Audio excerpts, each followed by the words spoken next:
welcome back to Reduce, Reuse, Reimagine. I have passed the 50 video mark and I am so excited. I don't always post very consistently, but I love making these videos. It's really special, and every time I do, I feel like it sort of takes a weight off for me of just things that I'm excited to share about, and I hope can be a small inspiration to other people. For those of you who have subscribed, thank you so much. It means the world to me, and I'm so happy that you're here. Making these videos is a bit of an interesting thing, talking to myself and being so excited to share, but sometimes wondering if anyone's on the other side of it. So when people hit like or subscribe, it really does make a difference, and I sure appreciate it.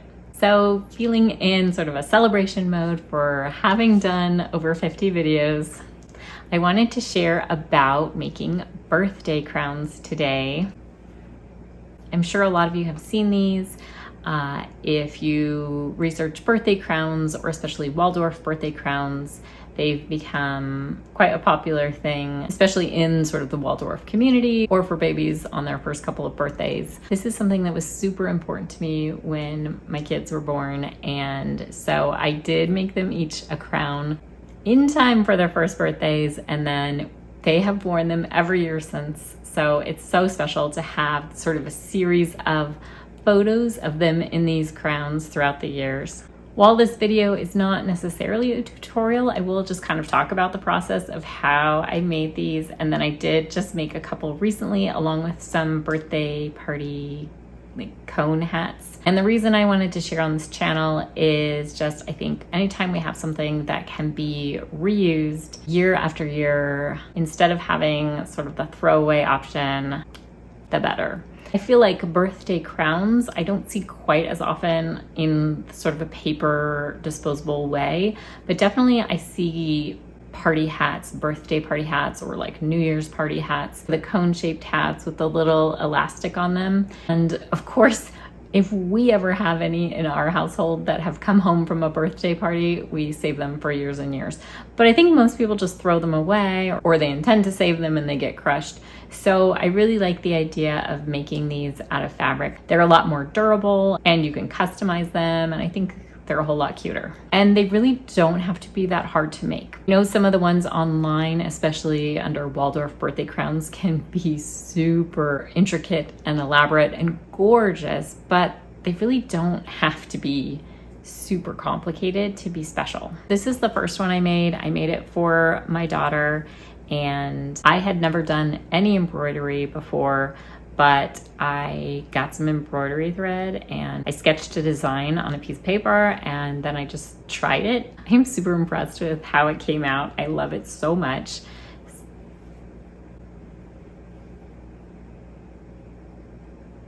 The cursive L and a little flower, and then just sort of a border of leaves.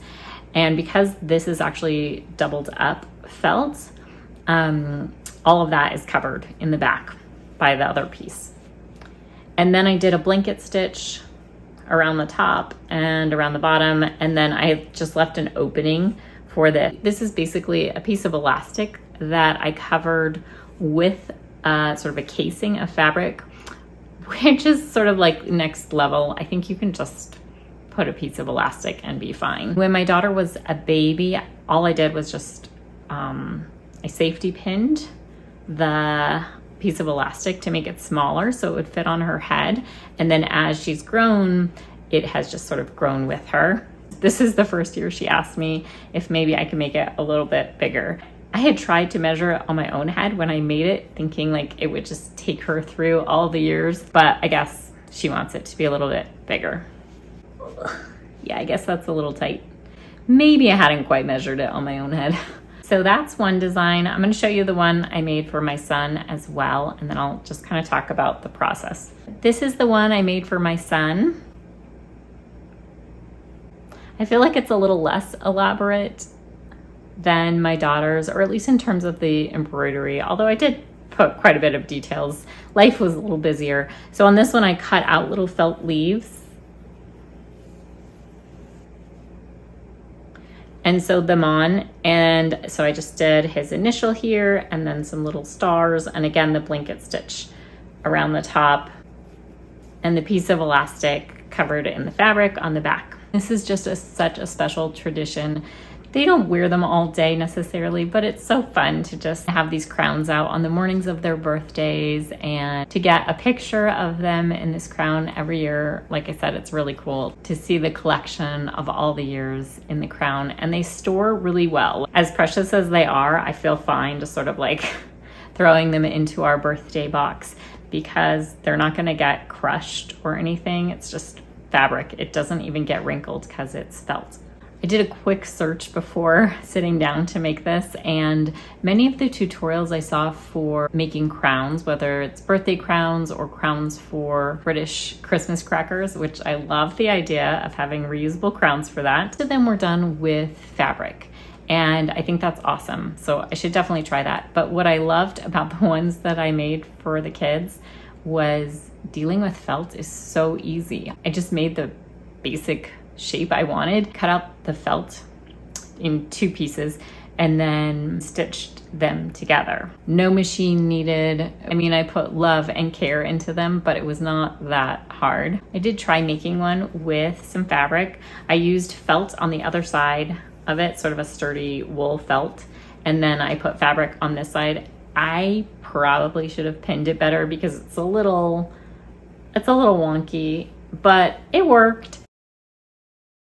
I chose this fabric and made this one because I was doing a book talk on my other channel about a book called How to Have a Birthday.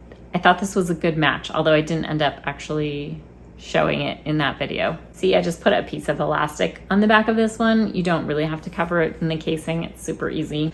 This is one I made many years ago after I read sort of a craft book, and I love that it reuses old these are old book pages and that I just sewed on here. This felt, you may or may not be able to tell, is a little cheaper than the felt that I had used for, especially for my daughter's crown, but it totally worked. It looks like I ended up not having a long enough piece to do the pattern twice. So on the back you can see I just sort of pieced it together and sewed it. Even though the piece wasn't whole, it still worked. I love the little buttons sewn on this one as well. And this one I did do the casing for the elastic.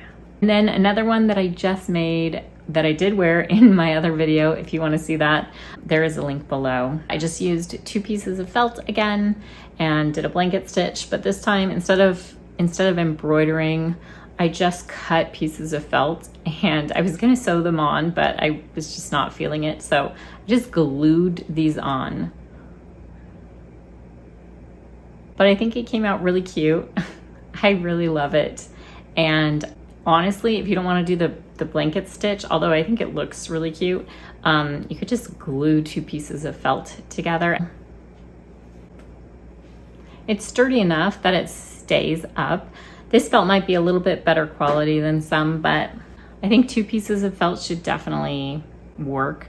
And if it doesn't, you know, you could use 3 pieces and just, once you cut them into the shape you want, you could just glue them together. I ended up putting the elastic in between the 2 pieces of felt before I sewed it close, but you could also just glue the elastic. It really doesn't have to be super complex to make one of these birthday crowns, which I love. I've seen some of the birthday crowns have a specific number on them, and I don't know if people reuse those or if they just plan to do a birthday crown just for the 1 year, pass along the crown or keep it as a keepsake. But I really like the idea of doing instead a design or an initial so that it could be used or sort of can get passed around a little bit more. So like I said, I also really wanted to make birthday crowns.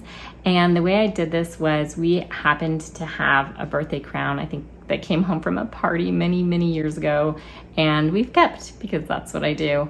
And so I just flattened that out to make the pattern. I wish I had made the pattern a little bit bigger because as I sewed these, especially the ones where I put fabric on top of felt and sewed it and turned it inside out, they definitely got smaller, and that's on me. I didn't leave a seam allowance or anything. I think they could have been a little bit bigger for human size heads.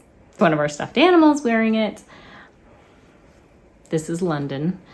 This one I took a pom-pom and put it on top just because it kind of matched the hat that's in the book that I talked about. I really, really dislike straps on birthday cone or party hats. They've always bothered me. I don't know if it's that I don't like things around under my chin or it's the elastic they use, but I just cannot stand those. So I did put a strap on these. I made it very loose. I used, this is just reused dance tights that I made into sort of like yarn. Instead of t-shirt yarn, I just used dance tights. So it's stretchy. And then I just sewed it onto the sides.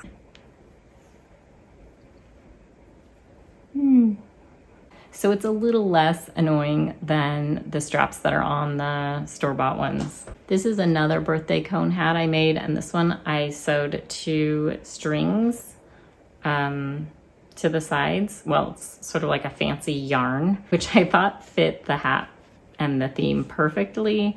It's just yarn. We got it a yard sale, but it's really cute.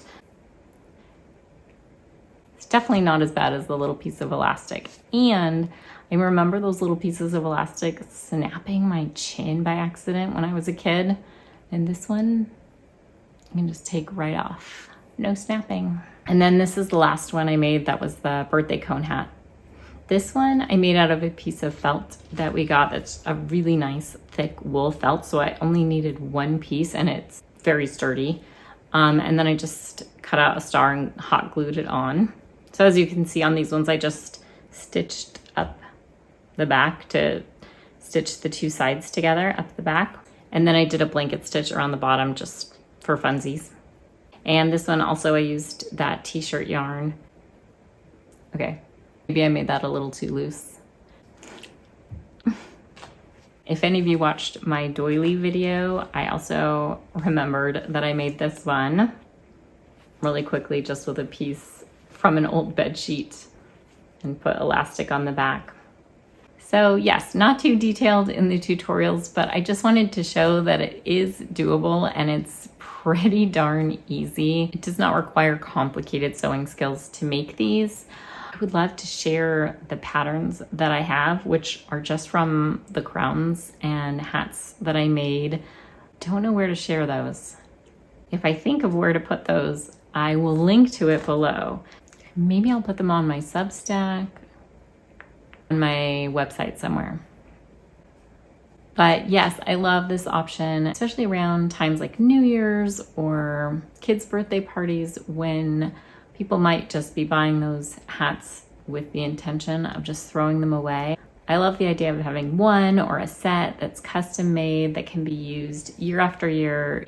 For the cone hats, you can customize how you want to do the chin strap, whether you want to have ribbons or something just like a little more comfortable than that little piece of elastic.